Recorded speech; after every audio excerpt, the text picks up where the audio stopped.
Be me, Ashley, 26, live in a major city, got a decent job in marketing. Life's pretty good, or at least it was. This whole story starts a few months back, maybe late spring. The weather was just getting nice. You know that feeling when you walk outside and the sun's out, and you just feel like you're on top of the world? That was my default setting. My morning routine used to be a little ritual. I'd pick out an outfit that made me feel confident. Nothing crazy, just something that showed I put in the effort. I'd walk the 10 blocks to the subway station every morning. It was like a little video game. Score points for every head that turns. Not in a creepy way, just acknowledgement. A nod from the guy walking his dog. A longer look from a dude waiting for the crosswalk light. It was the background noise of my life. The city's way of saying, "Hey, we see you." There was this one guy, a construction worker on a site I passed, who would always just say, "Morning," in a respectful way. Little things like that, they added up. My coffee shop was part of it too. The main barista, a cute guy with tattoos, always had my order ready before I even got to the counter. He'd slide it over with a smile and ask about my weekend plans. Sometimes he'd draw a little heart in the foam. It was harmless, nice. Made me feel like a regular, like a character in a movie. Then, one day, the music just stopped. It wasn't all at once. It was slow. So slow I thought I was imagining it. The first thing I noticed was my walk to the subway. I left my apartment, felt the sun on my face, and started walking. But the street felt quiet. The guy with the dog didn't look up from his phone. The men at the crosswalk were just staring straight ahead, waiting for the light to change. I got to the construction site. The guy who always said "morning" was talking to his buddy, didn't even glance in my direction. Felt a tiny prickle of something, annoyance, confusion, shrugged it off. Maybe everyone's just tired. It was a Monday. Walked into the coffee shop. The cute barista was there. He looked up, but his face was blank. No smile. "What can I get for you?" Just like that. Like I was any other customer. I told him my order, the one he's made for me 100 times. He just nodded, made it, and slid it across the counter. "That'll be $6.50. No heart in the foam. I paid and left, feeling genuinely weirded out. It was like stepping into an alternate reality where I was invisible. Texted my best friend Lynn. "Weirdest morning ever. Feel like I'm a ghost." She replied almost instantly. "OMG, you too? I thought I was losing my mind." Lynn told me she'd gone for a run in the park, her usual route. She said normally she gets a few smiles, the occasional guy who says "on your left" in a flirty way. That morning, nothing. It was like she was just another jogger, an obstacle to be avoided. We both decided we were probably just overthinking it. But the next day was the same, and the day after that. The background noise was gone. The city was silent. My commute became just a commute. No more little ego boosts, just a walk from point A to point B. The gym was the next place I noticed it. I've always liked working out. I put in the work, and yeah, I know I look good. The gym used to be a whole social scene. Guys would offer to spot me, ask if I was using a certain machine even when it was obvious I was in the middle of a set, just to start a conversation. It could be annoying, sure, but it was also a form of validation, proof that your effort was being noticed. Now, it was like a monastery. Men were just working out, headphones on, eyes locked forward. They'd wait patiently for a machine, never trying to strike up a conversation. If I asked someone how many sets they had left, I'd get a polite, "2 more," and they'd immediately put their headphones back on. There was no lingering eye contact, no smiles, just pure, efficient exercise. Lynn and I met for drinks that Friday with our work friend Jessica. We had to compare notes. I told them about the coffee shop and the gym. Lynn chimed in about her dating apps. "My matches have fallen off a cliff," she said, scrolling through her phone. "I used to get dozens a day. Now I'm lucky if I get 5. Jessica nodded. She's always been the most cynical of us. "It's not just you. I went to the grocery store yesterday. The cute guy who works in the produce section, the one who always helps me find the ripest avocados, he pointed me to the bin and walked away before I could even say thank you. We sat there for a minute, just staring into our wine glasses. It was real. It wasn't in our heads. Something had fundamentally changed. "What is going on?" I asked. "Did we miss some memo?" Jessica swirled her drink. "It's gotta be some kind of backlash, some weird, coordinated thing." We started brainstorming. What could it be? "Maybe they're all scared. Lynn suggested. You know, with all the articles about not approaching women. Scared of what? Jessica scoffed. Saying hello? That's ridiculous. This feels different. It feels intentional. She was right. It didn't feel like fear. It felt like indifference, a total lack of interest. And that was way more insulting. We decided to conduct an experiment. The next weekend we'd go to the Mill, our go-to bar. It was always packed, always a guarantee for some attention. We spent hours getting ready. Hair, makeup, outfits that were impossible to ignore. We walked in feeling like $1,000,000. The bar was buzzing, full of people. And yeah, there were tons of guys there. We found a spot right in the middle of the room, a high-top table where we'd be visible from all angles. We ordered our drinks, laughed, and acted like we were having the best time. The classic, look at us, we're so fun and approachable routine. An hour passed. Nothing. We saw groups of guys talking, laughing, watching the game on the big screens. They were in their own world. They weren't scanning the room. They weren't looking for signals. It was the strangest thing. They were just hanging out. With each other. Lynn got frustrated. Okay, this is insane. I'm going to force it. She saw a group of decent-looking guys by the bar. She walked over, pretending to need to get the bartender's attention. She stood right next to one of them, smiled, and said, "Wow, it's so crowded in here tonight." The guy she spoke to just glanced at her, gave a tight little nod, and turned back to his friend. He didn't engage. He didn't ask her name. He just dismissed her. Lynn walked back to our table, her face bright red. "He completely ignored me," she whispered. We stayed for another half hour, but the mood was ruined. The feeling of being invisible in a crowded room was suffocating. We left feeling dejected and, honestly, angry. "This is a statement," Jessica said as we waited for our Uber. "This is organized. They're trying to punish us." "For what?" I asked. "For everything," she said. "For being independent. For having standards. It's a classic move. When men feel like they're losing power, they withdraw. It's toxic masculinity 101. That became our working theory. This wasn't a random social shift. It was a silent, petulant protest from men who couldn't handle the modern world. It made us feel a little better, to have a reason. It wasn't about us. It was about them and their issues. But the feeling of being unseen didn't go away. Work became another battleground. Our office is pretty young. A good mix of men and women. The vibe used to be collaborative and friendly. A little bit of harmless flirting in the break room, guys asking you about your weekend. Now it was sterile. The men in the office were polite, professional, and distant. They'd talk to us about work projects, but the conversation would end the second the work topic was resolved. No small talk. No, "How was your evening?" In meetings, they'd make their points clearly and concisely, but they wouldn't try to catch our eye or seek our approval. I noticed this one guy from the analytics department, Mark. He was just a normal, average guy. Not a supermodel, but not bad looking. I'd see him in the break room with his work buddies. They'd be laughing, talking about sports or some new TV show. The moment me or Jessica walked in, the conversation would either stop or they'd lower their voices, finishing their chat as if we weren't there. They weren't being rude. They just weren't including us. We were background characters in their lives. One time, I was struggling to carry a heavy box of printouts. In the before times, a male colleague would have rushed over to help. I stood there for a moment, waiting. Mark walked past, saw me, and gave a small, polite nod before continuing on his way to the coffee machine. He saw me struggling and just kept walking. I was so shocked I almost dropped the box. Later, I told Lynn and Jessica about it. "See," Jessica said, slamming her hand on the table. "That's what I'm talking about. They've decided to stop performing basic decency. It's a power play." The frustration was really starting to build. It's one thing to not be flirted with. It's another thing to feel like you're not even considered part of the same social species. We felt like we were going crazy because no one was talking about it. There were no news articles titled, "Men mysteriously stop talking to women." No trending topics. It was happening in plain sight, but it was completely unspoken. We tried to change our tactics. Maybe we were being too intimidating. We tried being extra friendly, smiling at everyone, initiating conversations. I tried it with the barista. "Hey, how's your week going?" I asked with my biggest, brightest smile.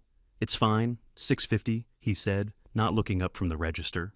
Lynn tried to be more direct on the apps. Instead of waiting for guys to message her, she started sending the first message. She sent out 20 messages one night, witty, engaging openers. She got 2 replies, both were one-word answers that killed the conversation instantly.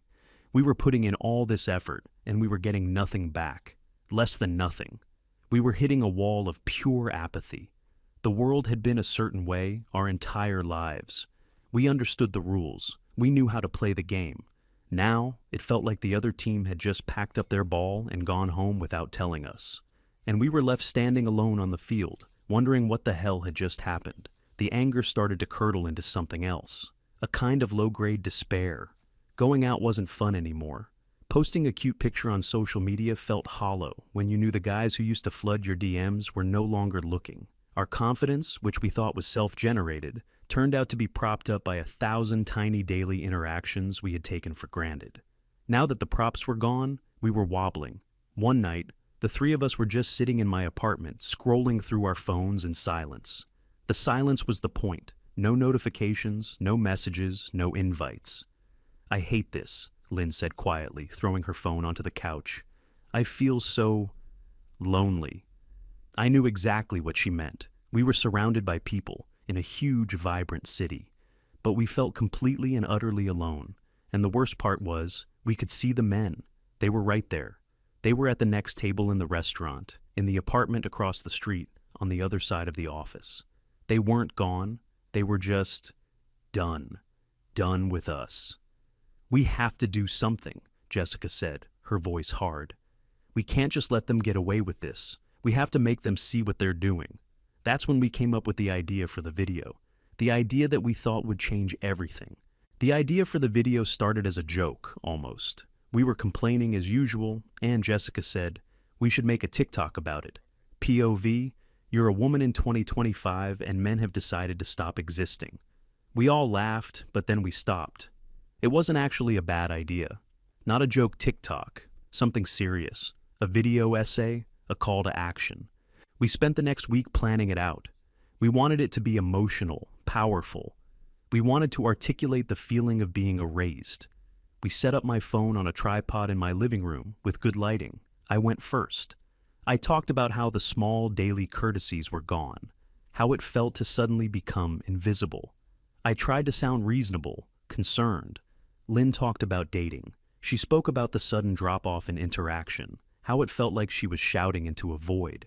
She was really good, got a little teary-eyed. Jessica was the closer. She brought the fire. She talked about toxic masculinity and the weaponization of indifference.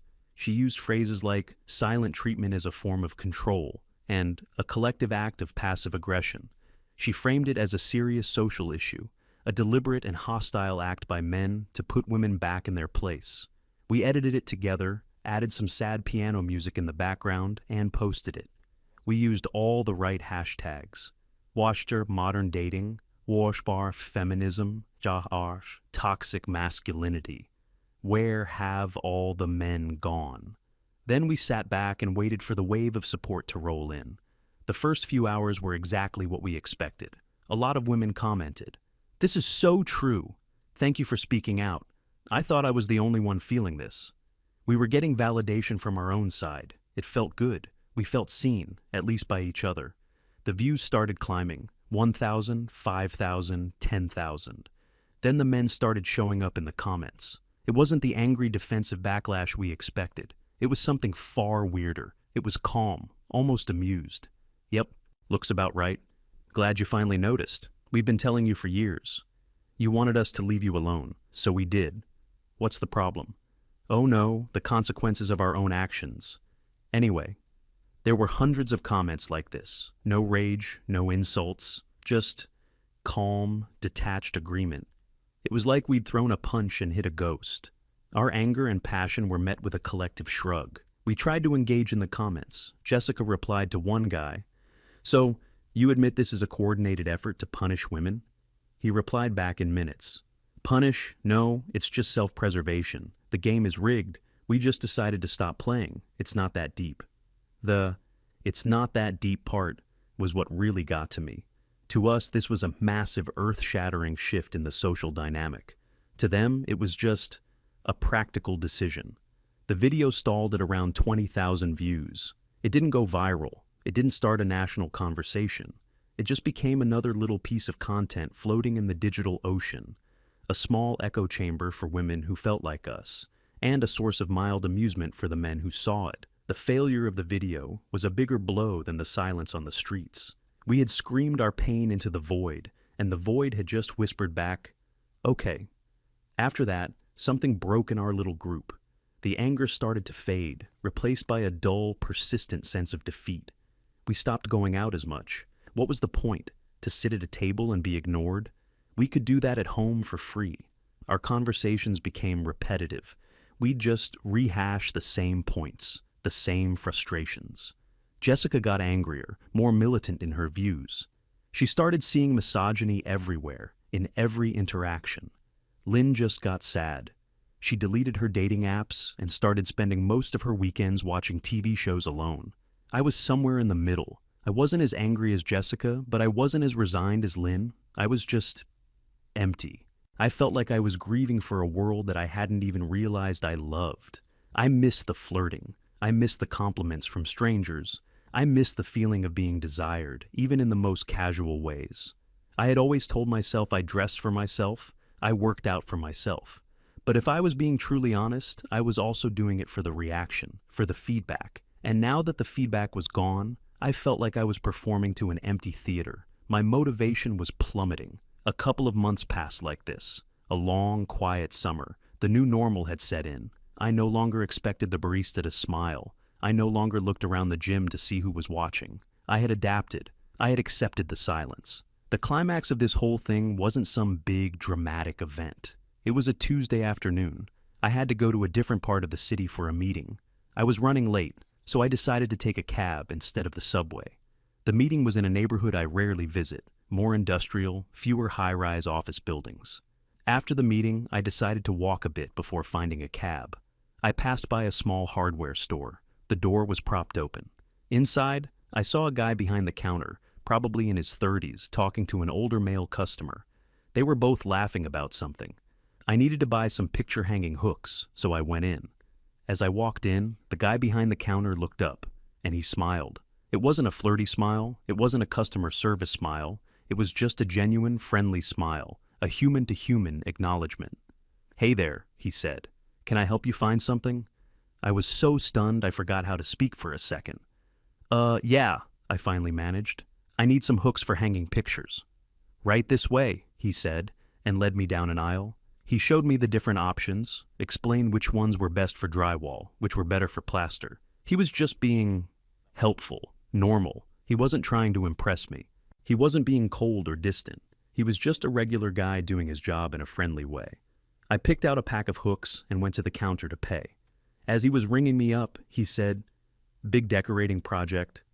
It was small talk, the thing that had vanished from my world. "Something like that," I said, my voice sounding rusty. "Just trying to make my place feel a bit more like home." "I hear that," he said, handing me my change. "Have a great day." "You too," I said, and walked out of the store. I stood on the sidewalk for a moment, holding the little plastic bag of hooks. I felt like I had just returned from a foreign country where no one spoke my language. It was such a small, mundane interaction, but it felt monumental. It made me realize something. The men in my world, the office workers, the guys in the trendy bars, the baristas in the cool coffee shops, they had withdrawn. But this guy, he hadn't. He was just living his life, running his store, being a normal human being. The problem wasn't all men. The problem was the specific ecosystem I lived in. The high-stakes, high-pressure world of urban dating and socializing. The men in that world had opted out. These other guys, maybe they were never really playing in the first place. On the cab ride home, I thought about it. We, my friends and I, had spent so much time being angry at men for changing the rules of the game, but we never stopped to ask if the game itself was the problem. It was a game of validation, of attention, of subtle power plays, and we had been master players. When we stopped getting the validation we were used to, we didn't know what to do with ourselves. Our whole sense of self-worth was tied up in it. That night, I called Lynn. I didn't even mention the hardware store. "Hey," I said, "want to go hiking this weekend? Like, A real hike, out of the city. There was a pause. Hiking? She asked. Yeah, I said. No bars, no apps, just us and some trees. Let's just do something different. She agreed. I don't know if this is the end of the story. Things haven't magically gone back to the way they were. The guys at my office are still distant. The cute barista still just takes my order. But my perspective has shifted. I'm starting to realize that I spent years outsourcing my self-esteem. I was letting the fleeting attention of strangers dictate my mood. And when they took that away, I felt like I had nothing. The silence is still there. It's still weird. But I'm starting to learn how to exist in it. I joined a book club. I started volunteering at an animal shelter on Saturdays. I'm trying to build a life that's about what I do, not about who's watching me do it. It's hard. It's a process. Jessica thinks I've given up the fight. Maybe I have. Or maybe I've just realized I was fighting the wrong war. The other day I was walking home. It was raining. I didn't have an umbrella. I was just walking, letting the rain soak my hair. I probably looked a mess. I passed Mark from analytics. He was under an awning, waiting for the rain to let up. Our eyes met for a second. He gave me a small, almost imperceptible nod. The same one he gave me that day with the box. But this time, it felt different. It wasn't an insult. It wasn't a power play. It was just a nod. Acknowledgement. Nothing more, nothing less. I nodded back, and I kept walking.